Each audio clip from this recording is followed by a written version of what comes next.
hutang dengan bapaknya ninggalkan anak kecil, berarti ada anak yatim. Berarti hutang kita kepada bapaknya itu harta anak yatim. Harta anak yatim. Atau kita pinjam motor, pinjam mobil, pinjam barang punya bapaknya tuh. Kita pinjam, bapaknya meninggal. Ada anak kecil, maka ini motor anak yatim. Ini mobil anak yatim. Tanah yang kita pinjam, kita sewa itu sewa tuh tanah anak yatim.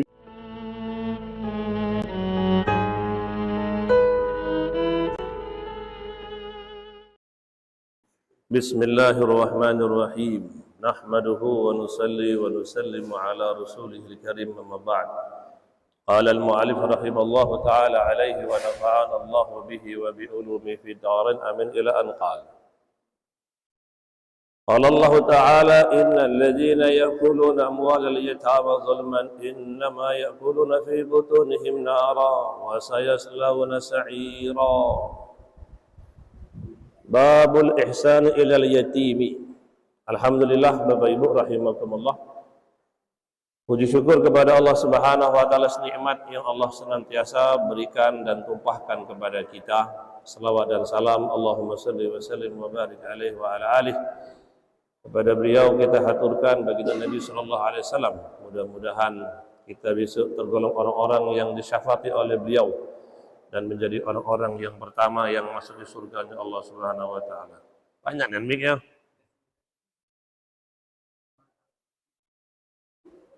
Amin Allahumma amin. Ya, apa lagi? Oh gitu. Banyak kali mic-nya, Pak. Bapak Ibu, alhamdulillah kita ntar lagi masuk bulan Zulhijjah, bulan berkorban. Semoga kita semua ikut dalam berkorban, amin. Ya. Orang soleh itu ada satu orang, Pak, satu rombongan dari Pakistan pergi ke Afrika. Maka ketika sampai di sana itu orang-orang Afrika itu untuk menjamu jamaah itu tiap hari disembelih kambing. Nah, kasih makan kambing. Kambing disembelih dulu maksudnya, kan? Sembelih dikasih makan, hari-hari begitu. Sehingga kata jamaah itu, wahai saudaraku jangan repot-repot, terlalu memberatkan kalau begini. Sudahlah biasa lah, gitu kan? Karena itu di daerah miskin, daerah yang tidak ada air, daerah susah. Kata orang Afrika itu, wahai tuan, wahai saudaraku, ini bukan apa-apa. Ini bukan apa-apa katanya. Nggak ada masalah, kami buat dengan gembira. Tuh, kenapa begitu? Iya, dulu kami ini tidak Islam. Kami tidak Islam. Tapi sebab dahulu datang saudara-saudara dari Pakistan ke negeri ini membawa Islam, mendakwahi kami masuk Islam katanya. Jadi walaupun kami sembelih anak kami untuk tuan, itu bukan apa-apa sebenarnya. Tidak seberapa dari nikmat Islam yang Allah berikan kepada kami sebab Tuhan datang ke sini katanya. Kalaupun kami sembelih anak kami, itu pun tidak cukup membalas kebaikan tuan-tuan. Sebab tuan-tuan telah datang bawa Islam. Kalau kami tidak masuk Islam katanya, kami tidak akan keluar dari neraka selama-lamanya. Kalau Ibrahim saja, Nabi Ibrahim, karena cintanya dan sayangnya pada Allah, begitu banyak nikmat yang diberikan, maka putranya ketika mau disembelih Ismail pun tidak ada masalah, asalkan Allah Ta'ala senang memberi nikmat Allah. Dalam cerita lain tuh Pak, sahabat Nabi namanya Khansah, seorang wanita, 4 putranya. Lebih kurang kalau Ibrahim mengorbankan 1 putranya, aku 4 putraku kukorbankan semua di jalan Allah agar esok hari kiamat aku dipanggil ibunya para pejuang-pejuang agama. Jadi ceritanya bagaimana sikap kita mensyukuri nikmat Allah Subhanahu wa taala. Jadi apapun yang kita berikan kepada Allah itu sangatlah sedikit dibandingkan dengan apa yang Allah sudah berikan kepada kita. Itu hitungannya begitu. Kenapa saya harus nolong orang? Sekarang berapa umur kita? Mungkin 40 tahun. Kenapa harus nolong orang? Karena mungkin dari kecil sampai 40 tahun kita terlalu banyak nyakiti orang. Nggak ada salah saya bantu orang. Yuk datang ke yatim piatu, ke rumah sakit, buat orang yang sakit tersenyum dengan kedatangan kita. Anak yatim yang tersenyum dengan kedatangan kita. Ngapain gitu Pak Ustadz? Mungkin dari kecil sampai sekarang kita terlalu banyak membuat anak-anak itu sedih di mana-mana. Buat dia tersenyum. Sebagaimana kata alim ulama, hilangkan duri di jalan. Siapa tahu itu akan memudahkan jalanmu ke surganya Allah Subhanahu wa taala. Karena ke surga itu butuh rahmat butuh iman. Termasuk bagian iman adalah menghilangkan duri di tengah jalan. Su'batul iman, bagian iman yang bukan terkecil, lumayan besar. Apa itu? Gangguan di jalan, entah ada kayu, entah ada lubang ditimbun atau ada sesuatu menghalangi, dihilangkan walaupun duri, karena bisa jadi amal itu tuh memudahkan kita jalan ke surganya Allah Subhanahu wa taala. Jadi memang orang beriman itu Bapak Ibu harus terus meningkat ibadah kebaikannya. Ngapa? Bukan hanya sekedar pahala loh. Yang sudah duha 2 bulan 2 rakaat, yuk nambah 4 rakaat. Ngapa Pak Ustadz? Rezeki gitu-gitu juga. Aku udah naik pangkat, ngapa nak duha jadi 4 rakaat gitu. Misalnya, atau kita sudah tahajud tiap hari selama 2 bulan sudah 2 rakaat. Yuk tingkatkan 4. Ngapa Pak Ustadz? Nggak doya perkara yang bertambah ada katanya tuh. Apa namanya? Rezeki gitu-gitu saja. Tidak Bapak Ibu rahimakumullah, karena kenapa harus meningkat? Ya, hitung-hitung untuk tamhuha. Mungkin sebelumnya terlalu banyak salah. Itu sebagai penutup kafarahnya itu sendiri. Adapun Allah kasih pahala, itu anugerah yang lebih. Tapi yang penting, yang salah sebelumnya itu diampuni oleh Allah Ta'ala. Dohanya baru 1 tahun. Tidak dohanya sudah 10 tahun. Ya, tahajudnya telah jalan 2 bulan. Tidak tahajudnya dari dulu, baru kemarin tahajud dibilang. Maka tingkatkan kualitas dan kuantitas ibadah kita agar paling gampang menutupi, mengurangi, menghapus kesalahan yang lalu, dan nanti yang kedepannya menjadi lembaran-lembaran pahala. Karena taat nuntut ilmu itu Bapak Ibu kan sejak kecil harusnya, ya kan? Sejak kita lahir harus ngaji. Apalagi pas umur 15 tahun. Ini baru kemarin buat pengajian 2 tahun yang lalu, ya kan? Berarti terlambatnya lama. Ada Sayyidina Mu'ad bin Jabal, "Oh ya Allah, ampun." Kata sahabat, "Kenapa Mu'ad? Engkau kan orang hebat. Kenapa kau minta ampun sama Allah Ta'ala? Aku tak berani engkau berbuat salah." Iya, saya ini terlalu lambat dan sering menunda mengejar surga katanya. Dan terlalu lambat lari daripada neraka. Gawe buruk cepat, gawe baik kapan-kapan. Itu yang saya minta ampun. Bati'un li talabil jannah, begitu lemah, begitu sering menunda, bahkan membatalkan mengejar surga. Kadang-kadang saya gitu Pak, kalau hari Jumat tuh bawa kotak duitnya. Kalau saya Jumatan masih ada, lupa ngisi. Telah disiapkan tuh sama bini tersayang, alhamdulillah. Lalu saya kata, tapi namanya gitu, Jumatan tuh yang ada ngantuk itulah. Udah sampai duduk, tidur sampai khutbah selesai baru bangun. Sehingga kotak itu berjalan dah. Sampai kita lupa. Astagfirullahaladzim. Astagfirullah. Jadi Bapak Ibu rahimakumullah, penting kehidupan begitu singkat, jangan pernah mundur, jangan pernah semangat untuk terus meningkatkan. Semoga tahun ini semua masjid di dunia ini korbannya banyak. Allahumma amin. Walaupun beritanya tidak banyak-banyak. Rata-rata pengurus masjid semua pasang baliho, nerima korban. Kayak kurang ya. Kayak kurang. Dan insya Allah akan tiba masanya ya, tanpa tempel baliho di situ, tanpa para ustadz nempel-nempel status tentang kurban, masyarakat sudah mengerti seluruhnya. Ya, ngerti. Satu RT sudah 20 sapi, Allahumma amin. Ya, jadi cukup. Kenapa diumumkan begitu tuh? Kayaknya kurang banyak. Dulu waktu kita ngaji di Pakistan begitu Pak. Itu subhanallah Pak. Memang beda, kekuatan agamanya beda. Kekuatan agamanya beda. Itu biasa, satu masjid 20 sapi itu biasa. Satu masjid 30 sapi itu biasa. Biasa, bukan perkara yang aneh. Bukan, mereka sudah punya kesadaran Idul Adha, ya musimnya kurban. Lah biasa tuh Pak, biasa. 30 sapi, mereka kebanyakan kerbau 40 ekor. Gimana cara makan itu Pak? Itu telah kesadaran tinggi. Kayo semua. Tidak. Kurban sudah selesai hari besok, tanggal 29, tanggal 30 Juni sudah nyiapkan kurban tahun depan. Namo itulah terdaftar galau-galau. Namo terdaftar, sudah terdaftar. Kayak Ramadan selesai, tanggal 1, 30 Ramadan besok, untuk buka Ramadan tahun depan lah terjadwal-jadwal. Terlambat isi, tahun depan tak boleh ngasih buka puasa Ramadan. Tidak diterima, tidak ada diterima. Lah penuh jadwal tuh. Kayak haji di negeri kita bisa antri. Daftar sekarang, kapan berangkatnya Pak? 40 tahun tuh. Sekarang ada duit nih, berangkatnya sekarang, tidak bisa tunggu. Sebenarnya bukan hanya itu.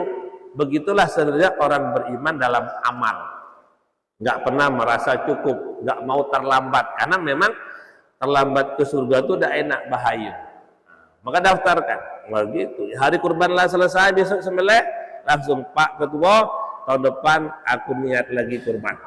Begitu. Tahun ini aku 1 nama, besok 2 nama. Masya Allah. Itu nanti tuh Pak, kerjaan dunia dia dari mulai tanggal 10 Dzulhijjah sampai tahun depan dihitung di jalan Allah. Dihitung di jalan Allah karena dia cari duit untuk bekal kurban tahun depan. Itu jadi pahala semuanya Pak.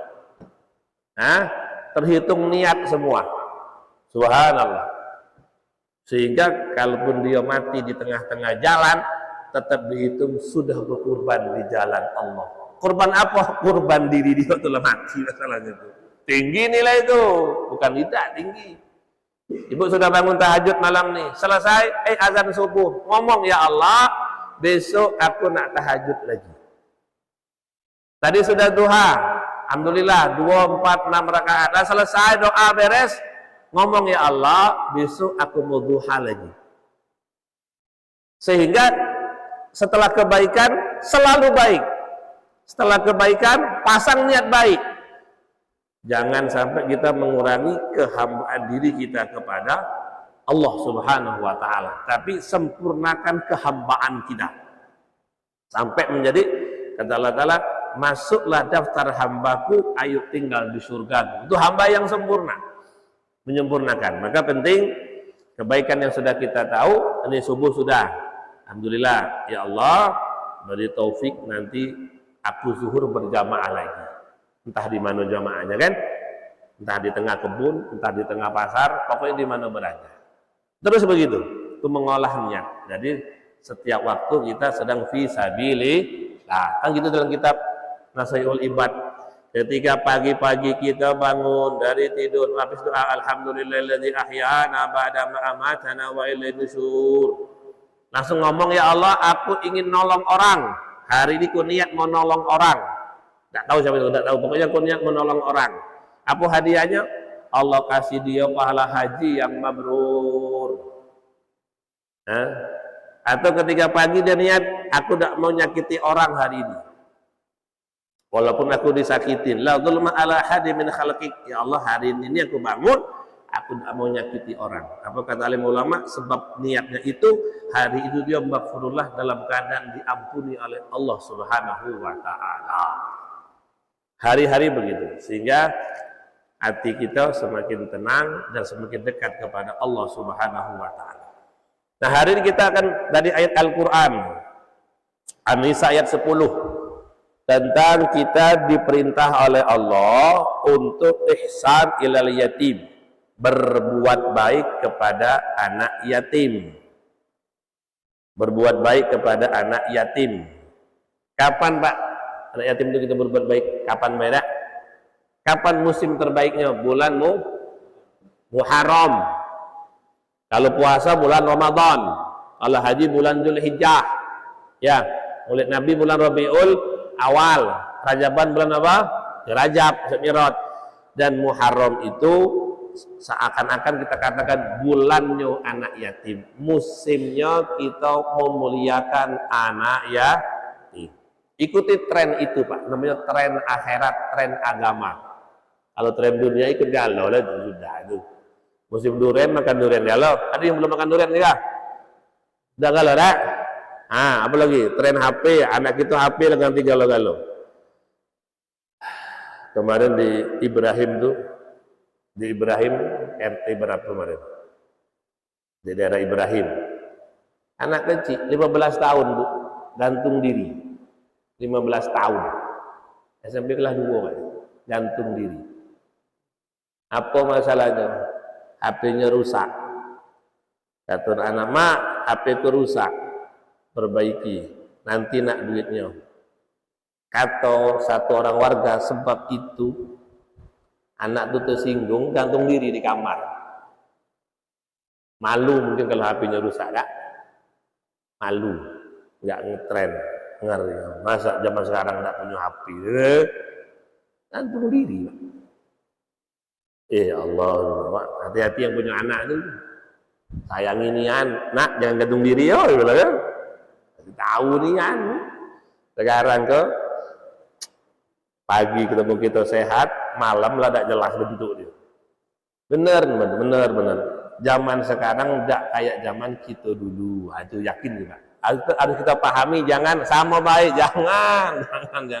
Zaman sekarang berbeda dengan zaman kita dahulu. Beda jauh. Harus kita lebih hati-hati, lebih sayangnya kepada mereka. Nah, Bapak Ibu rahimakumullah, di sini ada bab kita berbuat baik kepada anak yatim. Anak yatim itu siapa, Pak? Anak yatim itu anak yang belum baligh. Baligh itu paling gampang kalau perempuan belum haid. Kalau laki-laki dia belum mandi wajib. Kalau umurnya belum sampai 15 tahun Hijriyah. Kalau Masehi berarti tahunnya 15 tahun setengah. Sekarang umurmu berapa nak? 15 tahun Masehi yang tanggal sekarang, tanggal 10 Juli itu kan, lah genap 15 tahun. Berarti tambah lagi setengah tahun, jadi umurnya 15 tahun Hijriyah berarti. Ya, itu anak yatim. Kapan dibilang yatim? Umurnya segitu. Yang kedua adalah ayahnya sudah meninggal dunia. Itu arti anak yatim. Dikatakan yatim itu begitu, umurnya tidak sampai 15 tahun, atau dia sudah balik atau sudah mandi wajib. Yang kedua, ayah kandungnya meninggal dunia, statusnya anak yatim. Lalu bagaimana konsekuensinya? Sangat hati-hati Pak. Biasanya tuh anak yatim itu nakal. Ibarat sekolah tidak ada guru, nakal semua tidak sekelas tuh. Nakal ada gurunya, ada gurunya sekelas tuh. Guru tidak datang sekelas tuh ribut, minta pun kayak pangsarang seduo isinya itu Pak. Lebih parah timbang pasaran seduo, ya kan? Ketika lalu meja itu bukan untuk belajar, untuk tegak di meja itu. Nah, Allahu Akbar. Nah, begitu. Jadi memang nakal karena gurunya tidak ada. Ya begitulah anak yatim, bapaknya tidak ada, biasanya nakal. Nakal. Cuman kita Islam ada arahan, petunjuk. Di sini ada mengatakan bahwasanya kita tidak boleh memakan hartanya, tidak boleh ngambil duitnya, apalagi ngakali. La ilaha illallah. Ya? Nah, karena ada anak yatim yang kaya juga ada Pak. Anak yatim mungkin maaf ponakan, mungkin anak sepupu, anaknya ponakan kita, anaknya kakak kita kan. Nah, itu hati-hati. Saya terangkan. Di Quran itu sesungguhnya memakan harta anak yatim itu kezoliman, dan dia sedang memakan bara api neraka.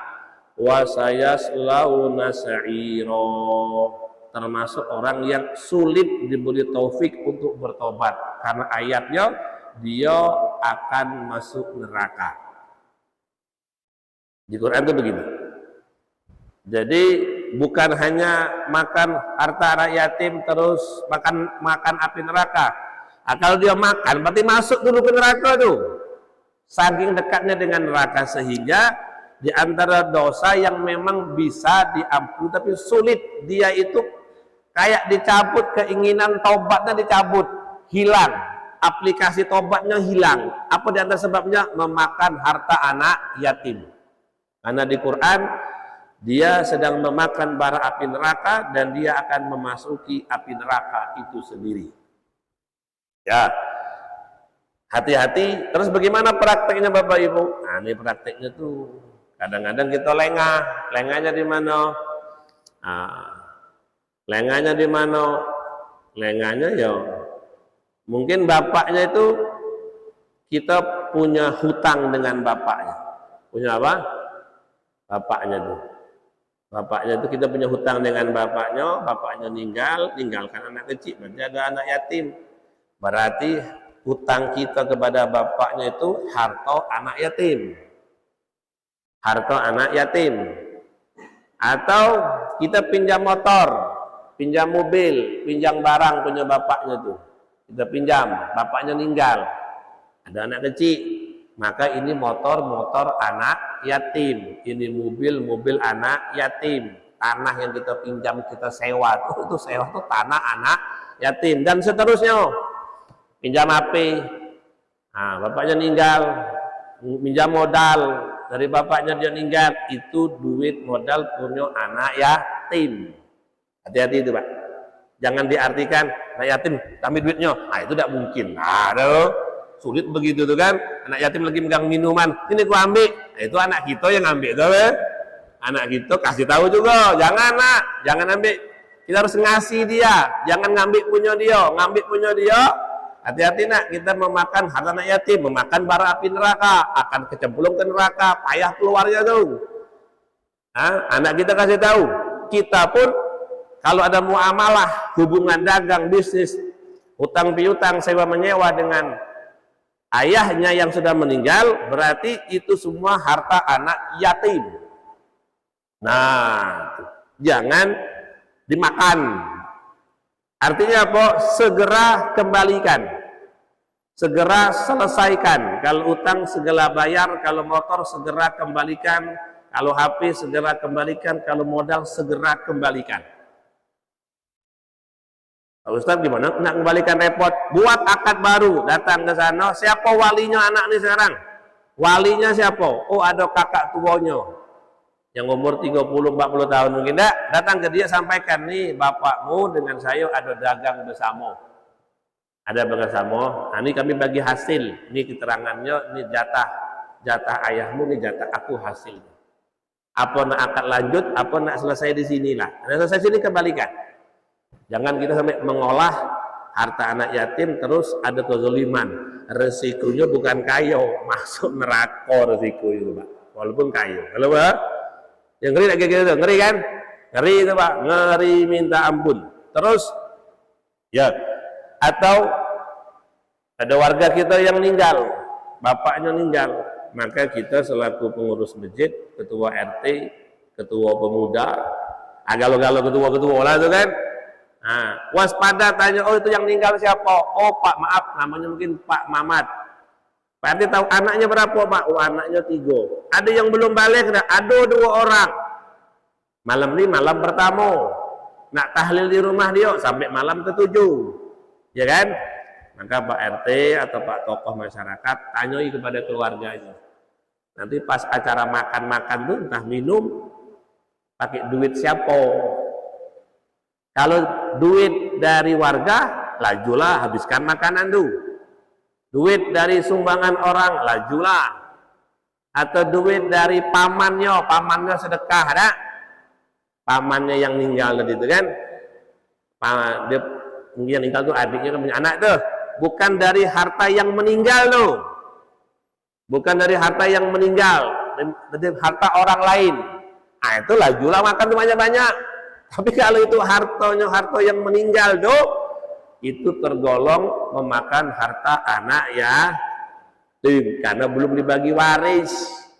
Karena belum dibagi waris. Yang paling elok adalah kan biasa kalau di negeri itu bagus itu kan ada sumbangan, orang meninggal itu kan ada baskom bertutupkan kain. Ya. Jika ada itu tak? Ada. Kainnya warna apa? Bebas. Kan? Nah, duit itu yang diolah ya. Duit itu yang diolah untuk sedekah malam pertama, malam kedua sampai malam ketujuh. Di situ itu.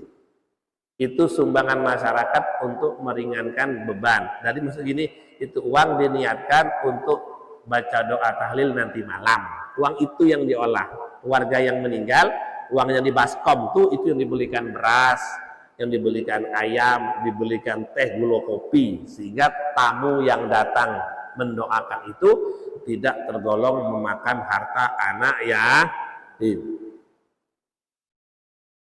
Jadi ngeri tak Pak? Aku ngeri Pak. Bagaimana Pak Ustaz? Tak datang, tak boleh, tak datang. Tak datang, tak boleh, kasihan si mayit, menzolimi anak yatim juga. Bapak aku mati tidak ada yang doakan, salah. Datang makanya tambuh, lah salah pula. Kalaupun kita termakan, ya solusinya ganti, tak? Sepiring itu berapa? 20.000 lah, isi lagi kotak 20.000 di situ. Yang kita makan itu kita ganti duit 20.000. Berapa nih sebungkus sekarang sebungkus? Ada 20.000 nak? Tak sampai 10. Kenapa 20.000? Dia makanya tambuh lagi. Isi. Itu maka diganti.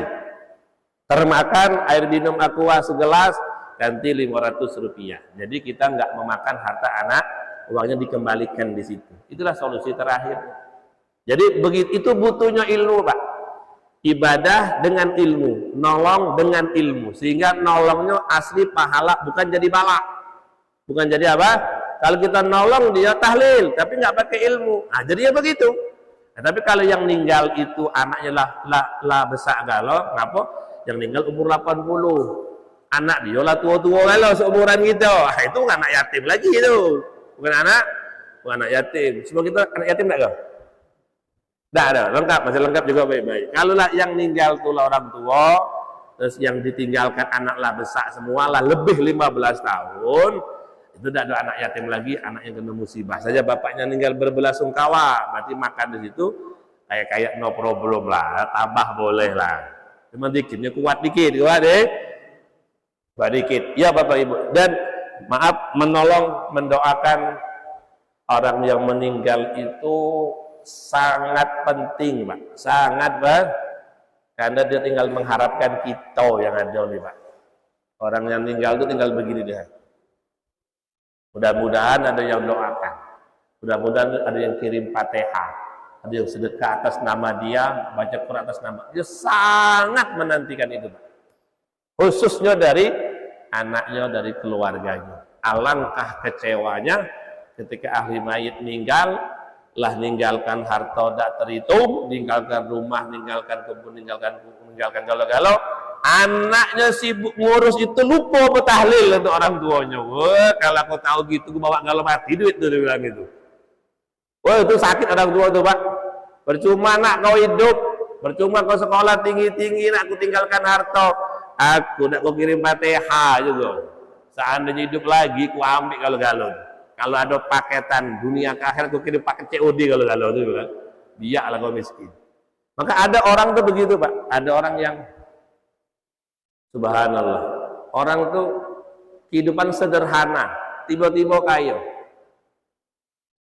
Ada berbeda provinsi, orang kaya tuh meninggal. Sebelum meninggal tuh, subhanallah, dia bermimpi ketemu Rasulullah. Hartamu sebagian kirimkan ke anak itu tinggal di kampung sebelah sana. Bingung. Jadi sudah meninggal itu tinggal separuh hartanya untuk keluarganya, separuh kirim ke sana. Ada mengatakan sepertiganya kirim ke sana. Kakak bukan, adik bukan, sesuku tidak, teman tidak. Pokoknya karena apa ceritanya? Karena anak itu suka kirim Fatihah kepada semua orang yang meninggal dunia. Nah, itu gawe dia Pak. Fatihah dikit, doakan. Ziarah lewat kubur, baca Fatihah. Dikit-dikit baca Fatihah. Menghadiahkan. Sehingga asbab amal itu semua ahli kubur dengan dia terima kasih. Terima kah? Ada di masjid begitu kan? Nah, itu penting. Mudah-mudahan anak kita tidak pernah melupakan kita. Amin ya Rabbal Alamin. Dilatih Pak anak itu doakan kita. Jadi itu ya, nggak boleh makan harta anak yatim. Terus man masaha ala ra'si yatimin rahmatan. Kataballahu lahu bi kulli sya'ratin marat 'alaiha yadahu hasanah. Barang siapa mengusap kepala anak yatim dengan rasa kasih sayang, Allah akan menjadikan setiap helai rambutnya sebagai kebaikan untuknya. Wa mah'anu bi kulli sya'ratin sayyi'atan. Setiap rambutnya akan menghapuskan satu dosa. Wa rafa'alahu bi kulli sya'ratin darajatan. Satu rambutnya mengangkat derajat orang yang mengusap kepalanya. Subhanallah, ya. Itu sumber pahala, ladang pahala, ladang pahala. Subhanallah. Setiap rambut yang dia man masahara sal yatim, barang siapa mengusap kepala anak yatim, la yamassuhu la yamsuhu illa lillah. Dia usap karena Allah. Karena apa? Karena Allah niatnya, Pak. Niat itu lillahi ta'ala. Kana lahu bi kulli sya'ratin tamuru 'alaiha yadahu hasanah. Man asana ila yatimatin aw yatimin indahu kanat ana wa fil jannati hataini. Subhanallah. Setiap helai rambut yang diusapnya menjadi kebaikan. Dan barang siapa yang berbuat baik kepada anak yatim, baik anak yatim itu lanang ataupun perempuan, ketika dia sedih bisa tersenyum, ketika sakit bisa kita obati, ketika dia sedih kita gembirakan, ketika dia lapar kita kenyangkan, ketika dia haus kita kasih air, ketika dia tidak berpakaian kita kasih baju. Apa yang terjadi itu, Pak? Dengan gitu itu merubah nasib sedih jadi gembira, lapar jadi kenyang, walaupun sepiring modalnya, kata Nabi, kuntu ana wahwa, aku dan orang yang ngurus anak yatim itu di surga dekatnya seperti dua telunjuk nih. Dua telunjuk ke hati. Nabi jadi tengah, kita jadi telunjuk, tidak akan jauh. Dekat. Dekat berarti kalau ada anak yatim di kampung di RT kita, itu adalah jalan yang Allah berikan biar kita cepat masuk surga, dan kita dekat dengan Nabi Muhammad sallallahu alaihi wasallam. Dekat dengan Nabi kan banyak, dengan selawat bisa, ya, dengan menghidupkan sunnahnya bisa, menghidupkan ibadah Nabi, termasuk juga menyantuni, memuliakan anak yatim, akan sangat dekat dengan Nabi di hari kiamat. Bapak tahu tak kalau dekat itu apa yang dapat? Dapat syafaat duluan. Yang kita setiap penceramah bilang selawat dan salam kepada Rasulullah SAW, semoga hari kiamat dapat syafaatnya. Tentu yang Nabi kasih siapa? Yang paling dekat dengan beliau lah. Nah, sekarang kita berjarak jauh, Jambi, Madinah jauh. Apalagi Nabi kita di dunia, Nabi di akhirat jauh nian. Tapi nanti di akhirat akan letaknya dekat nian. Kapan? Kalau kita di dunia memuliakan anak yatim. Jangan jauh-jauh mikirnya, Pak. Kadang-kadang tuh ponakan dewek yatim. Ponakan dewek yatim. Kadang anak sepupu kita juga ya yatim. Jadi fala wa ammal yatim fala taqhar. Anak yatim jangan disentak. Jangan disentak. Jangan dimaki. Dalam arti itu yo, kalaupun dia itu nakal boleh disentak. Kalau dia nakal boleh dihukum. Tapi takdiban, niatnya hanya mendidik. Kalau niatnya emosi, niatnya jengkel, niatnya dendam, marahnya marah emosi, sebagaimana kita marah dengan dia tuh, besok Allah lebih marah lagi dengan kita. Kita menghardik dia sampai dia terkencing dalam celana aja, tenangis-nangis, tidak ada bapak, nak kemana pergi ngadu dia? Dia hanya mengadu kepada Allah Ta'ala saja. Maka yang menghardik itu siap-siap dihardik oleh Allah Ta'ala. Tiba-tiba kena bala. Kenapa? Kena bala. Punya kucing yang jinak tiba-tiba gigit dia. Hah? Anak yang pinter main sepeda tiba-tiba terguling. Tiba-tiba dihardik oleh langit, oleh Allah Subhanahu wa Ta'ala. Nah, kalaupun kita karena dia nakal kita nak marah, ya marah standar. Takdiban lahu. Marah untuk mendidik dia. Kayak marah seorang guru kepada muridnya, seorang ustadz kepada santrinya.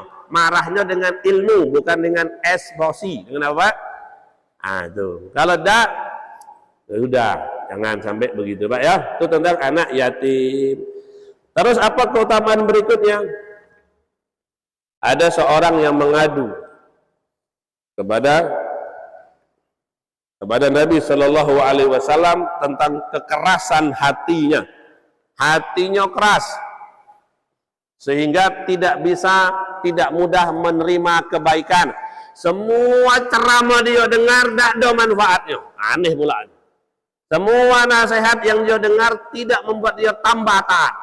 Bahkan lah kena musibah kiri kanan tidak juga bertobat, Pak. Dan dia tahu perkara itu. Itu terjadi karena hatinya yang begitu keras.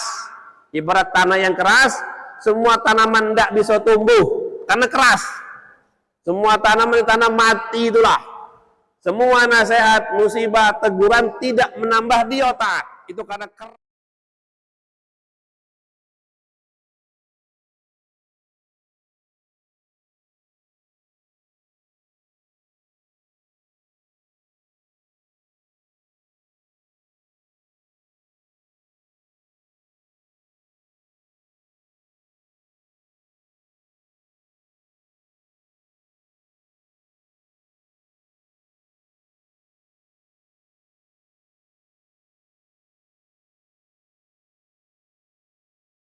Bapak yang nyari, bapaknya sudah mati. Lihatlah anak yatim dengan pandangan, bayangkan itu anakmu dan engkau sudah meninggal dunia. Dan dia memanggil ayah, ayah, ayah, ayah, bapak, bapak. Dia nangis, dia sedih. Lalu eluslah kepalanya, perbuatan itu akan menjadikan hati orang yang keras menjadi lembut. Baru nanti ketika lembut, nasihat itu mudah tumbuh dalam hati dan jiwa dia. Tapi nakal Pak Ustadz, anak itu nakal, sudahlah nakalnya dia untuk ngobati nakalnya kita. Itu obat. Itu apa? Obat, Pak. Bapak punya anak misalnya, woi Pak Ustadz, anak aku ini payah diatur. Kayak siapa? Kayak aku dulu. Wah, misalnya aku dulu bapak. Ya loh, anak dia. Apa pula anak kayak masa kayak anak tetangga? Enggak mungkin lah kayak bapak tetangga, enggak mungkin. Ajak dia ke yatim piatu tuh Pak, ke panti asuhan, suruh tengok tuh, bertumpuk anak tuh enggak ada bapaknya lagi. Kau masih ada aku nak. Tengokin, pelototin anak tuh, tengok tuh. Ada umur setahun, ada umur 5 tahun, ada umur 7 tahun, enggak ada bapaknya, tengok tuh. Tengok dia, siapa yang dia panggil. Kalau kamu nak apa-apa Pak, baju baru Pak, lapar Pak, haus Pak, pergi yuk. Itu dia tidak ada dipanggil tak? Tidak dipanggil tak? Buat dia bermain dengan anak yatim di panti asuhan. Nanti hatinya lembut, ketika lah lembut kita ngomong ngerti anak itu. Kita ngasih nasihat tuh nurut lah. Ini dah anak siang malam kemana, ke mall pergi yang bapaknya. Bapak ngajak ke mall, emaknya ke restoran. Udahlah tuh. Balik bukan nambah baik, tambah melawan. Bingung apa anak nih? Aku lah ngasih galau-galaunya. Sekolah aku sekolahkan. Uang jajan tak berkurang. Lapar tak pernah. Baju tak kurang. Kok keras nian? Salah Pak. Karena hatinya sedang keras. Dikasih gitu, tambah keras, tambah melawan. Bawa dia ke tepi kuburan. Tuh bakal mati gitu Kak. Tengok ke rumah sakit yang ICU itu yang bernapas Senin Kemis, tengokin. Kenapa sini Pak? Tengok tuh. Gimana nak kalau kita kayak gitu? Gimana kalau bapak yang digitukan? Oh kasihan enggak dengan bapak? Kasihan lah. Kalau bapak yang diopname tuh sekarang nak dikasih pipo, diselang di hidungnya Senin Kemis, gimana nak? Oh sedih lah Pak. Oh bapak sedih? Enggak mau. Sekarang dengan tingkahku bapak lah sedih lah. Sedih. Kau tidak mau ngaji, kau tidak mau ke masjid, kau tidak mau bantu mak. Bapaknya sedih nak, lebih parah timbang orang yang koma di rumah sakit. Bawa kayak gitu, nampak. Kalau sekedar ucapan, hati keras, tidak mempan. Tengoki keadaan tuh. Tengoki keadaan tuh. Datang ke rumah sakit, datang ke tepi kuburan. Yang ketiga dari datang ke panti asuhan, tengoklah. Ya dah. Lebaran kita baju baru, dia baju lama tuh dipakai. Kalau dia pakai baju baru, second juga dikasih orang. Yatim piatu kan, panti asuhan, tak? Kenapa baju second? Karena kita baru berani sedekah baju second. Kemarin gitu, anak saya di TK, perpisahan TK tuh. Bah, mak besok kata ibu guru suruh bawa baju-baju bekas. Hah? Mau jadikan lap yo? Tidak, mau main-main ke panti asuhan. Nah, jadilah kan? Bawa sangkek itu baju bekas galau-galau. La ilah. Iya, karena kita kadang tuh belum berani berbuat baik, belum berani, Pak. Semoga Allah beranikan. Amin ya Allahumma. Amin. Aneh kan? Ngapa tidak berani? Entahlah, pokoknya tidak berani. Pokoknya tidak berani. Padahal kalau sikok baju baru dengan 10 baju bekas, elok mana, Pak? Baju baru, Pak. Tetap baru tuh elok lah, Pak. Hah? Tetap lain suasananya. Kalau 10 second galau, second pula nilainya. Kalau yang baru sikok, nilai 1 tuh yang baru itulah. Itu nasihat untuk saya juga, untuk saya juga. Ya, bahasa kita sekarang karena sedikitnya pengajian di masjid-masjid, jadilah Pak Ustaz timbang tidak beramal sama sekali. Timbang tidak beramal sama sekali, jadilah baju betul. Kalau babnya jadilah betul. Kalau babnya jadilah. Kalau itu lomba yang menang jadilah betul. Yang menang apa? Tapi panitianya ini bukan Pak RT, panitianya itu Allah. Hadiahnya surga, bukan jadilah. Jadilah untuk surga. Kalaupun kau masuk nanti antriannya sejuta orang baru kau masuk bilang. Ah, nih yang ngasih baju anak yatim antri ke surga. Iya antri tapi panjang masuknya karena yang ngasih baju baru banyak duluan lah ke surga dengan Nabi itu, kita yang ngasih belakangan lah. Kepanasan dulu. Masuk juga cuman antriannya panjang. Panjang. Mau ada antri panjang? Jangan mau, jangan lah. Nah, maka subhanallah. Jadi kata alim ulama, Pak, surga tuh dibilang sulit juga tidak, dibilang tidak juga sulit. Jangan kita nak mikir surga itu jauh nian, surga itu di depan kita lah. Kalau setiap saat kita selalu bisa tampil terbaik, surga lah itu, Pak. Cuman tertutup saja. Kayak di rumah anak, mana surganya? Mak bapak dia. Ibu di mana surganya? Di suami itu. Suami di mana surganya? Di istri sama si anaknya itu sendiri. Kalau bos, di karyawannya itu surganya. Kalau karyawan, di bosnya itu surganya. Itu ada surga. Itu pintu sampai ke surga terbuka, tembus surga, Pak. Jalan tol itu. Cuman kadang-kadang pintu itu tidak kita buka, malah kita tutup. Jadi kalau kita betul dalam iman, betul dalam ilmu, cinta dengan surga dibuka tuh semuanya surga dia, Pak. Ngasih kucing makan surga, ngasih burung perkutut makan surga, nyelamatkan semut tenggelam dalam air merah diangkat surga. Imam Ghazali begitu. Lagi kadang-kadang itu sedang di WC buang hajat, di kloset ada apa? Ada kupu-kupu tenggelam ya, langsung siram lah. Siapa tuh? Abang tuh. Kepala berpikir dikit tuh, ayo kita ngaji tuh, ada semut di kloset tuh, lah mau tenggelam, siram langsung, tembus ke sapi tank tuh. Kalau dia jadi monster tuh, Pak. Orang jahat nian, lah terpelosok di mana? Di kloset tuh disiram, angkatlah dikit, itu surga. Kayak tadi itu, hilangkan duri di jalan, bisa jadi memudahkan jalanmu ke surga. Sangat mungkin, kemungkinan sangat mungkin. Ngasih orang makan, yakini ini ngapa ngasih makan, Bu? Ngasih makan, Pak. Aku tidak mau lapar ketika sakratul maut. Aku tidak mau makan, tidak mau lapar ketika dikubur tuh. Itu sekarang jalannya itu sendiri. Aku tidak mau lapar di padang mahsyar. Karena hidup karena harus makan juga. Ingat perkara itu, amal itu mudah. Insyaallah gitu, Pak. Wallahu akbar. Semangat itu, Pak. Jadi amal surga, maaf, neraka juga dekat. Sebelah kita itulah. Neraka itu sebelah kita, tidak jauh-jauh. Anak dengan mak bapak durhaka lah. Istri dengan suami durhaka, la masuk. Suami tidak menafkahi keluarga, la masuk. Karyawan tidak amanah, masuk. Bos tidak bertanggung jawab, masuk. Nah, sekarang kita akal sehat, pikirlah yang enak-enak deh, yang selamat dah. Ngapa pula gitu? Soalnya gitu Pak ya, maka kita niatkan tuh. Selalu sholat, ada azan. Sudahlah, itulah amal terbaik. Ya gitu. Hah? Ada minuman itu terbaik tuh Pak. Aku tidak minum serba salah, serba salah tidak minum. Iya Pak.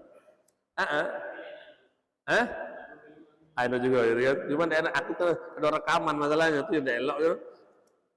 Iya, minum, subhanallah. Di dalam hadis kan begitu. Bahasanya Allah akan memuliakan tuan rumah yang menghidangkan, dan Allah memuliakan tamu yang suka dengan hidangan itu. Dan Allah akan menghinakan tuan rumah yang tak menghidangkan dan menghinakan tamu yang menghina hidangan. Walaupun sebiji roti, sebiji apa? Sebiji roti. Karena apa Pak Ustaz? Karena sebenarnya semua dari Allah. Itu punya Allah, madein Allah, Allah yang kasih lewat si A. Hakikatnya punya Allah. Ada orang mengatakan, aku ingin kuasai kebun, kuasai dunia. Ya tidak boleh Pak. Di Quran itu lillahi ma fis samawati wa dunia ini sudah dia yang punya, siapa namanya? Allah. Jangan dirampas haknya. Bapak punya rumah tuh, setumbuk 10x10. Tetangga belakang pindahkan patok ke depan. Marah tak Bapak? Oh ini tanah aku, ngapa kau pindahan patok ini kan? Bilang, langit bumi ini sudah ada yang punya Allah, jangan dirampas. Kalau kita nak menguasai sama Allah berhadapan, jadi balak. Jadi apa? Balak. Kita hanya boleh mengolahnya untuk tambah taat kepadanya saja. Menguasai mana boleh? Boleh Pak? Mana boleh. Kemarin Ustadz Abdurrahman dari Andi Abdurrahman dari Cirebon, dia cerita tentang Michael Jackson. Michael apa? Michael Jackson. Dia cerita dalam ceramah kemarin. Satu manusia yang umurnya di umur 40 tahun, saking terkenalnya, lagunya banyak terjual, yang beli kita juga ya tuh. Langsung operasi itu, operasi badan biar gagah, biar ideal, lebih 100 kali operasi Pak. Terus dia katakan, aku ingin mati di umur 150 tahun. Terus gimana? Menyewa dokter harian. Ada yang mengatakan dokternya itu lebih 20 orang bersama dia Pak. Kalau di kamar dia itu tersedia oksigen. Badan dia semua terdeteksi, jantungnya kayak mana, paru-paru kayak mana, terdeteksi badan dia tuh sehat apa tidak, sakit langsung obatin. Kayak gitu, ingin umur 150 tahun. Dokter dibayar. Kok dokter tuh mahal Pak? Mahal kira-kira? Mahal. Baru tanya apa kabar? 100.000. Coba lah dokter spesialis. Tanya apa? Apa kabar? Apa kabar? Ditanya, apa kabar Pak? Ada apa Pak? Ini Pak dokter kuping sakit. Tiap-tiap tuh 100.000 tercatat. Biaya konsultasi. Nah, kalau dokter diem baik. Sakit apa? Diem baik. Dia baik. Pasti salah obat. Pasti salah obat. Langsung pendosis. Biaya konsultasi. 5 menit Pak, tukang bekerja jam 8, balik jam 4, baru 120. Kemudian 5 menit dan 120.000.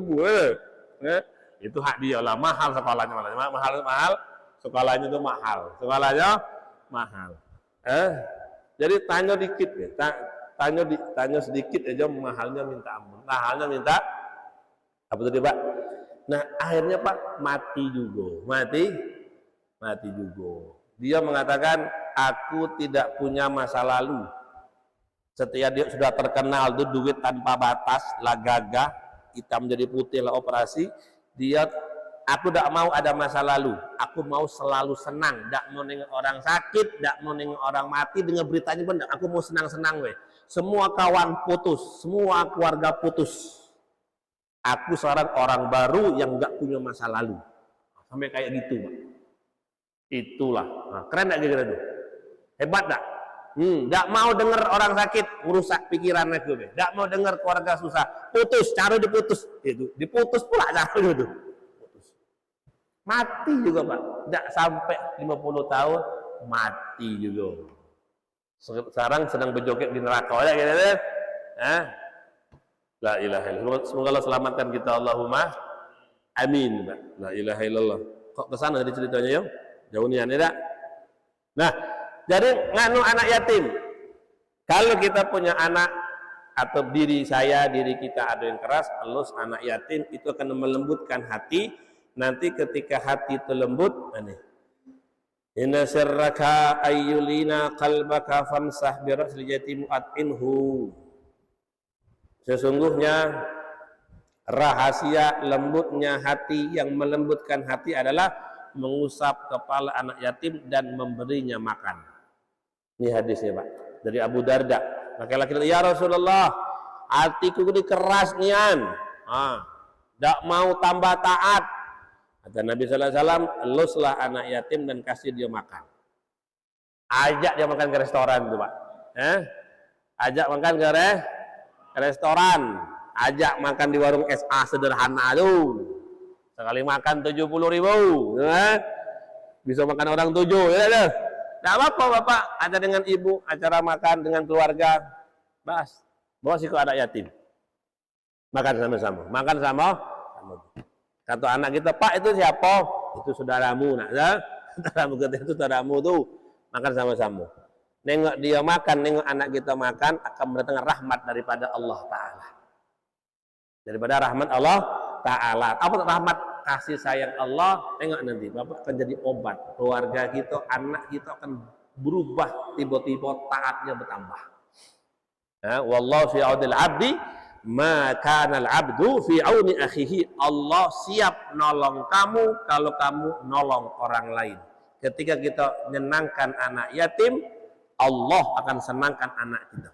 Itu pula. Itu caranya kayak gitu, tekniknya itu Pak.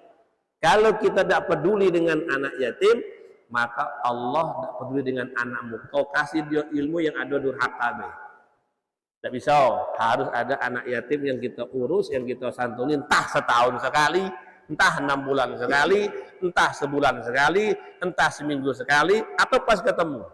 Kita sayang dengan dia, sayangnya kita kepada dia, mendatangkan sayang Allah kepada anak kita. Dan ingat Bapak Ibu, kebaikan kita dengan anak yatim itu tingkat kemanusiaan, tapi Allah kepada anak kita tingkat ketuhanan, lebih hebat lagi perkaranya. Kita membantu dia hanya tingkat standar manusia saja, paling-paling ngasih nasi bungkus sebungkus harga 12.000. Tapi kalau Allah yang sayang kepada anak kita, standar ketuhanan. Yang baik itu zahir batin dia. Saya suka sama orang tua saya, Allah maghfirli wali daya. Dari saya SD itu Pak, sampai beliau wafat. Kami punya keluarga tuh, satu keluarga tuh berangkat semobil, 2 mobil, mesti setahun sekali atau 6 bulan sekali datang ke panti asuhan yang ada di Semangkawat dulu. Mesti ke sana. Mesti ke sana. Dulu tuh kita tuh mikir apa gue bapak ya? Ya tahu lah, anak yatim tahu lah. Tapi kita dulu belum ngaji masalahnya. Udah ngaji itu. Panti asuhan yang ada di Semangkawat. Sekarang tahu tidak lah. Nah Ustaz kok tidak lanjut? Nah tutup aja lah. Tutup aja. Sebulan setahun kali atau 2 kali. Semua kami diajak sana makan, kasih baju, bawa baju. Mesti begitu. Nah, sampai kata pengurus itu, Pak Haji, kalau mau cari jodoh ke sini bayar. Gitu. Anak kami ada yang sudah S1, ada yang sudah kuliah tuh Pak Haji, jodohkan. Saking akrabnya ketika itu. Semoga Bapak saya diangkat derajatnya, amin ya rabbal alamin. Tiap hari kami khatamkan Quran untuk Bapak, tiap hari khatamkan 30 juz, 30 tiap hari dibacakan. Insya Allah Bapak saya tuh tidak pernah rugi melahirkan saya, tidak bakal. Tidak ada? Tidak. Bapak saya itu dan emak saya tidak bakal pernah menyesal melahirkan saya itu, tidak akan rugi. Salah kalau gitu, pokoknya hari-hari ya Allah, kalau masih ada dosa tanggung jawab aku pokoknya. Kalau emak bapak ada tanggung jawab aku. kemarin acara di Bertam. Bertam sekarang baru Pak, jalan lah aspal, ada gapura baru masuk. Oh, gapura Brimob, ya? Brimob yang bangun tuh. Saya diundang kemarin untuk peresmian baca doa. Baca doa, ketemu orang tua Pak Lurah Mestong. Pak Lurah itu kawan bapak saya. Dia datang kalau Pak saya tinggal, nggak tahu. Hah? Masya Allah. Pak Nasir ya. Gimana kabar bapak? Bapak sudah meninggal Pak. Nah, karena dia manggil bapak saya, berarti kan kawan, ya kan? Langsunglah, Masya Allah Pak, saya mewakili bapak saya. Kalau ada salah selama ini saya bilang, enggak bapakmu baik, mampir ke rumah ya. Pokoknya Pak, kalau Pak saya ada yang salah, itu tanggung jawab saya. Jangan diteruskan. Kalau ada utang-utang, panggil saya. Hah? Semoga anak saya gitu juga, amin. Anak kita semuanya gitu, Allahumma amin. Ya gitu Pak. Cukup perkara itu Pak. Ada pertanyaan? Panjang nih Pak. Minum dulu ah. Yuk. Ya.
Iya. Waalaikumsalam warahmatullahi wabarakatuh. Jadi gini Pak, yang kita ambil gini, kita semua sepakat dan sudah tahu bahwasanya amal yang ibadah yang paling cepat dan Allah terima tanpa syarat adalah selawat ya. Baca selawat tuh ikhlas tidak ikhlas, pamer ataupun riya, tetap Allah terima jadi pahala dan penyelamat. Selain selawat, semua amal bainal qabul warad terletak bisa dikabulkan, bisa ditolak. Tuh Pak. Ya. Maka dalam semua amal sebelum doa selawat dulu dah. Dalam sembahyang ada selawat dah. Kadang tuh sebelum azan ada selawat. Banyak hal-hal diawali dengan selawat. Di antaranya doa yang paling gampang. Karena selawat itu pembuka pintu langit. Kalau sudah langit terbuka, semua amal itu bisa masuk ke sana. Nanti yang di belakang itu diterima semuanya. Maka ala kulli hal, atas dasar itu selawat bisa digunakan untuk semua kebaikan.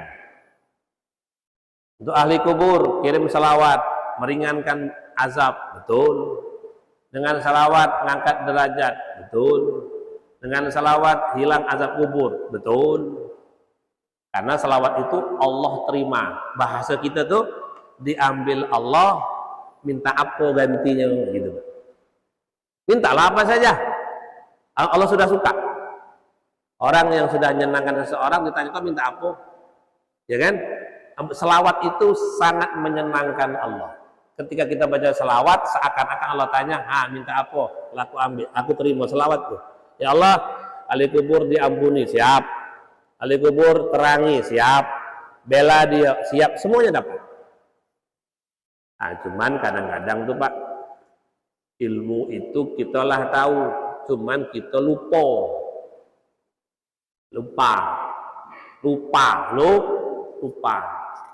Tahu lah kalau tuh. Amal belum.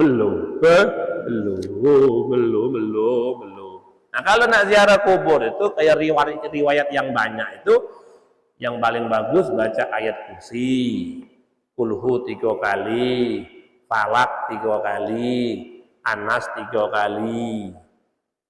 Itu ziarah harian. kalau kita ziarah seminggu sekali, bacalah Yasin. Biar seru sedikit hadiah tuh. Lah datang setahun sekali, puluh hadiah kan. Ini lagi. Kayak ibu misalnya kan balik kampung ke Jawa, ke Jakarta setahun sekali. Bawa buah apel sikok. Apa gawe itu kan? Bukan tambah senang bikin marah, bikin marah. Seakan-akan seperti itulah. Tapi kalau balik ke Jawa bawa durian satu truk kan keren, ya kan? Setahun sekali bawa truk satu durian wah keren tuh Pak. Ya ketika kita ziarah kubur tuh harian mingguan, baca ya awal kursi, kulhu, falak, anas. Kalau sebulan sekali atau setahun sekali, baca kan tuh Yasin, agak panjang dikit. Ayo Pak Ustadz gigit nyamuk. Gigit nyamuk, mak bapak lu digebuk di kubur tuh bilang. Kalau kena Yasin, gigit nyamuk Pak Ustadz panas, padahal gitu bawa anak-anak gitu.